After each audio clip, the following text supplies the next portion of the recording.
नमस्कार, स्वागत है आप सभी का। मैं हूं हितेश व्यास। हमारे खास चुनावी बुलेटिन देख रहे हैं आप। 23 में प्रदेश, 24 में देश। लगातार 15 साल तक सत्ता में रहने के बाद बीजेपी दोबारा सत्ता में आने के लिए कमर कस चुकी है। प्रदेश अध्यक्ष से लेकर प्रदेश प्रभारी का चेहरा बदलने के बाद भी पार्टी में फेरबदल जारी है। इस कड़ी में छत्तीसगढ़ बीजेपी ने चुनाव से पहले 7 मोर्चा प्रभारियों की नियुक्ति की है।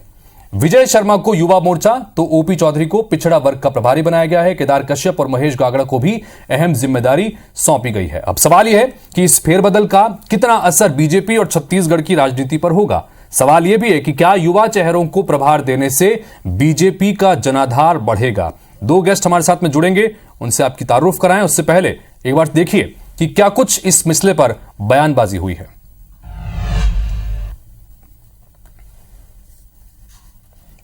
मोर्चा न लगे, मोर्चा थामने के लायक रहे, इसलिए जो परिवर्तन किया गया है।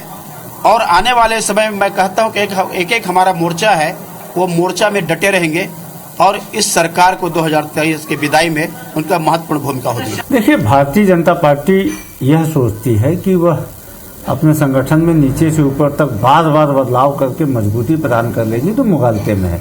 पूरे के पूरे संगठन में बदलाव कर लिया, जिला प्रभारियों में भी बदलाव कर लिया। अब मोर्चा संगठन के भी प्रभारी बदल रहे हैं, लेकिन हासिल कुछ नहीं होने वाला। तो प्रभारियों को बदलने को लेकर दोनों ही पार्टी के नेताओं की रिएक्शंस भी आपने सुने। एक तरफ बीजेपी बता रही है कि ये रूटीन व्यवस्था है जिसके तहत हम 2023 की रणनीति के तहत लगातार आगे बढ़ रहे हैं और इससे कामयाबी मिलेगी। तो कांग्रेस का कहना है कि इससे कोई फायदा नहीं होगा। इस पर बातचीत करने के लिए हमारे साथ में 2 मेहमान जुड़ रहे हैं। अमित साहू, जो कि भारतीय जनता पार्टी के नेता हैं, युवा नेता हैं, हमारे साथ में इस वक्त स्टूडियो में हैं। साथ ही हमारे साथ में बिलासपुर से कांग्रेस पार्टी के नेता अभय नारायण राय जुड़ रहे हैं। आप दोनों का बहुत बहुत स्वागत है। सबसे पहले मैं अभय नारायण जी आपसे ही शुरुआत करना चाहूंगा। भारतीय जनता पार्टी ने जिस तरह से बदलाव की शुरुआत की है, संगठन में पहले प्रमुख पदों पर बैठे व्यक्तियों में बदलाव हुआ, उसके बाद अब मोर्चा प्रकोष्ठों के प्रभारियों को लेकर भी बदलाव किया गया है और ये जो बदलाव किए गए हैं, 7 नए चेहरों को जो मौका दिया गया है, युवाओं को मौका दिया गया है। अभय नारायण जी क्या कहेंगे इस पर?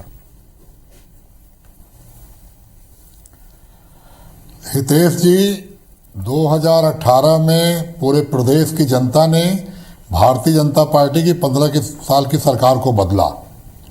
उसके बाद 4 साल लग गए हाईकमान को उन लोगों को बदलने में जिनके कारण 2018 में भारतीय जनता पार्टी हारी, 14 से 15 सीट पर पहुंची।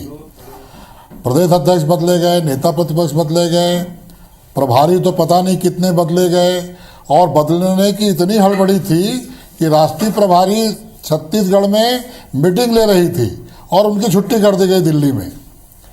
आदिवासी दिवस था, आदिवासी दिवस मनाया जा रहा था और भारतीय जनता पार्टी ने एक आदिवासी नेता की छुट्टी कर दी अध्यक्ष के पद से। तो ये जो परिवर्तन की हड़बड़ी है वो आखिरी चुनाव साल में दिख रही है। और धर्मलाल कौशिक जी की बात का मैं समर्थन कर रहा हूँ कि इनके तमाम नेताओं में मोर्चा लग गया था। वो जो जंग लग जाता है ना, इसको मोर्चा कहते हैं। तो अब वो मोर्चा को बदलने के लिए, उसको हटाने के लिए नया प्रयोग है। केदार कश्यप जी भी पहचाने हुए चेहरे हैं, विजय शर्मा जी भी पहचाने हुए चेहरे हैं, ओपी चौधरी जी भी भ्रष्टाचार करते करते राजनीति में आए और राजनीति करते करते हार के बैठे हैं। तो इन चेहरों से कोई फर्क नहीं पड़ने वाला है। केदार कश्यप जी को कि पत्नी का या साली का जो मामला आया था परीक्षा में मंत्री, लेकिन जिस तरह से युवा चेहरों को मौका दिया है, पार्टी ये कह रही है कि ये युवा चेहरे हैं। अभय नारायण जी, ये जो युवा चेहरे हैं, ये पार्टी की कमान जो है, जिस तरह से इन लोगों को अलग अलग प्रभार दिए गए हैं, इसकी वजह से कार्यकर्ताओं का मनोबल बढ़ेगा, इसका फायदा बीजेपी को मिलेगा। 2023 में बीजेपी के नेता ये कह रहे हैं। देखिए, बीजेपी के नेता तो परिवर्तन इसलिए कर रहे हैं कि उनको फायदा मिले, लेकिन हम कह रहे हैं कोई फायदा मिलने वाला नहीं है। ये और ठीक है अमित साहू जी, अभय जी कह रहे हैं कि कोई फायदा इससे मिलने वाला नहीं, चाहे कितना परिवर्तन आप लोग कर लीजिए। जी अमित जी, देखिए, भारतीय जनता पार्टी, हमारी जो पार्टी है वो एक कैडर बेस पार्टी है और ये नॉन कैडर बेस वालों को हमारी पार्टी के सारे रीति नीति और बदलाव में बोलने का तो कोई आवश्यकता ही नहीं है। ये अपने घर को झांके दूसरे घर के यहाँ को क्या करेंगे। तो हमारे यहाँ जिस प्रकार से आज नए नए पदाधिकारियों को अवसर दिया जा रहा है, इससे कहीं ना कहीं कांग्रेस के अंदर एक खलबली मच गई है कि पूरा का पूरा छत्तीसगढ़ प्रदेश का युवा कहीं भारतीय जनता पार्टी की तरफ तो नहीं चले जाएगा। ये डर और भय में आज कांग्रेस चिंतित है, इसलिए ये उलझुल बयान जो इनके आ रहे हैं। और कहीं ना कहीं हमारी पार्टी जो है एक विचारधारा की पार्टी है और यहां पर एक अध्यक्षीय प्रणाली होती है और संगठन ने जो निर्णय किया वो निर्णय सबको स्वीकार होता है, सर्वोपरि होता है, क्योंकि निर्णय हमारे यहाँ कैडर बेस का मोल है और इसको मानने वाले सभी लोग हैं। तो हमारे यहाँ जो परिवर्तन हुए, आज जिनको जिस अधिकार क्षेत्र में प्रभार दिया गया है वो वहां दक्ष हैं, इसलिए उनको भारतीय जनता पार्टी ने प्रभार दिया है आज। उसके अलावा चूंकि ये बातें भी लगातार कांग्रेस की तरफ से हो रही है कि जो प्रतिष्ठित चेहरे हैं, जो स्थापित चेहरे हैं भारतीय जनता पार्टी के, लगातार 15 साल तक जो मुख्य रहे, क्या उनको साइडलाइन करने की चीजें हो रही हैं? उनकी जगह पर अब नए चेहरों को मौका दिया जा रहा है, हालांकि इसमें 2 पूर्व मंत्री भी शामिल हैं। इस पर क्या कहेंगे? देखिए, भारतीय जनता पार्टी किसी भी कार्यकर्ताओं को साइड नहीं लगाती, क्योंकि भारतीय जनता पार्टी का एक एक कार्यकर्ता बहुमूल्य कार्यकर्ता है। एक एक कार्यकर्ताओं के पूछ परख हमेशा पार्टी रखती है और उचित समय में, हमेशा समय समय पर एक उचित स्थान पार्टी देती है। मगर ये कांग्रेस जो है ये बिना संगठन के चलने वाले लोग हैं। यहाँ अध्यक्ष अलग भगता है, दूसरे पदाधिकारी अलग भगते हैं, कई गुटों में बटी हुई है कांग्रेस। ये पहले अपने घर को झांके, उसके बाद दूसरे घर को ध्यान दे। जी अभय नारायण जी, क्या कहना चाह रहे हैं आप? क्योंकि ये उनका कहना है कि चूंकि डर है, लगातार जो बदलाव हो रहे हैं। बता दीजिए कहां है। बोलिए अभय जी। मैं कह रहा हूं कि जिनको ये युवा बोल रहे हैं, जिनको नयापन बोल रहे हैं, तो ये बताएं तो कि विष्णुदेव साय कहां है?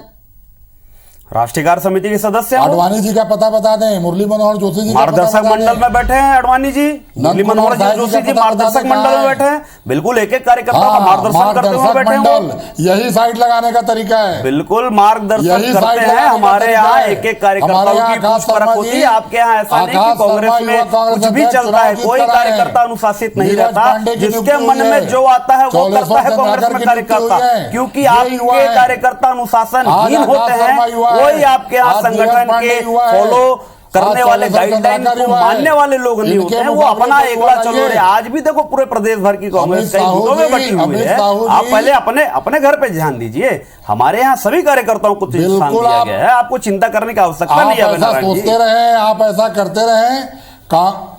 निसंदेह ऐसा करने से 2023 में भारतीय जनता पार्टी की सरकार निसंदेह बनेगी और आपकी जो सरकार आज झूठ के पुलिंदे पर टिकी है वो गिरेगी।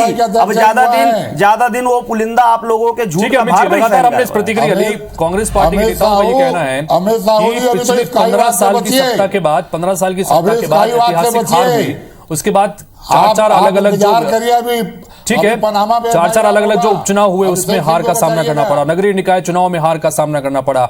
हताशा है भारतीय जनता पार्टी के नेताओं में, कार्यकर्ताओं में, और ऐसे में क्या इस हताशा को ये दूर करने में कामयाब हो पाएंगे? ये नई जिस तरह की जो चेंजेस हो रहे हैं, चाहे संगठन में हो, चाहे जिस तरह से इन प्रभारियों की नियुक्ति की गई है।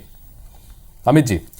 जी देखिए, हताशा और निराशा कभी है नहीं। हमारे यहाँ एक देखो संगठन का एक नियति रहता है बदलाव का, जो एक समय समय पर, उचित समय पर होता है। और जिस प्रकार से आज जो प्रभारियों की जिम्मेदारी जो सभी नेताओं को दी है वो अपने अपने क्षेत्र में दक्ष हैं और कहीं ना कहीं पूर्व में उस संगठन में काम किए हुए लोग हैं, अनुभव लोग हैं, जो मोर्चा को चलाने में एक अहम उनका भूमिका रहेगा। और कहीं ना कहीं भारतीय जनता पार्टी का एक एक मोर्चा अपने मोर्चा को संभाल कर इनके नेतृत्व में बहुत अच्छा काम करेगा। और निसंदेह आज पार्टी ने भरोसा ऐसे कार्यकर्ताओं पर किया है, इनके नेतृत्व में ही भारतीय जनता पार्टी की सरकार 2023 में बनेगी। उखाड़ के फेंक देंगे पूरे कार्यकर्ता कांग्रेस। ठीक है अभय जी, फाइनल कमेंट चाहूंगा आपका इस विषय को लेकर। क्या कुछ, चूंकि ये जो बदलाव लगातार हो रहे हैं, भारतीय जनता पार्टी ये कह रहे हैं कि कार्यकर्ताओं में उत्साह है, नई ऊर्जा के साथ काम करेंगे, और जो लगातार ये कह रहे हैं कि कांग्रेस पार्टी को हार का सामना करना पड़ेगा। देखिए, भारतीय जनता पार्टी राजनीतिक दल है, परिवर्तन करने का उनका अपना क्षेत्र है, उसमें कोई विशेष टिप्पणी नहीं है। लेकिन भारतीय जनता पार्टी जितना संगठन को लेकर प्रयोग कर रही है वो घातक सिद्ध होगा। और 2023 में ये अध्यक्ष बदलते रह जाएंगे, प्रभारी बदलते रह जाएंगे, और कांग्रेस पुनः भूपेश बघेल के नेतृत्व में सरकार ही बदल के रहेगी। फिर सरकार यहाँ बनने वाली है। हम सब भारतीय जनता पार्टी के 2023 में कांग्रेस की फिर सरकार बनेगी। कार्यकर्ताओं का प्रण है और संकल्पित है कि प्रण तो आप लेते रहिए, प्रण लेने का आपको अधिकार है। अतिशयोक्ति नहीं है इसमें, संदेह नहीं। एक साल है चुनाव को, केंद्र में सरकार बदल देंगे आपकी सरकार।